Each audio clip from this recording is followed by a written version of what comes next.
News 7 Tamil, பொறுப்பும் பொது நலமும்.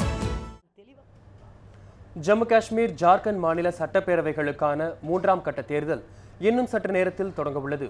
அதை பற்றிய ஒரு செய்தி இதோ. ஜம்மு காஷ்மீரின் பாரமுல்லா, பட்காம், புல்வாமா மாவட்டங்களின் 16 தொகுதிகளுக்கும் ஜார்க்கண்டில் உள்ள 17 தொகுதிகளுக்கும் 3வது கட்டமாக இன்று தேர்தல் நடைபெறுகிறது. இரு மாநிலங்களிலும் 5 கட்டங்களாக தேர்தல் நடத்தப்பட்டு வருகிறது. இதுவரை 2 கட்ட தேர்தல்கள் முடிந்துள்ளன. 3ஆம் கட்ட தேர்தலுக்கான பிரச்சாரம் ஞாயிற்றுக்கிழமையுடன் முடிவடைந்த நிலையில் ஜம்மு காஷ்மீரில் இன்று 16 தொகுதிகளுக்கு வாக்குப்பதிவு நடைபெறுகிறது.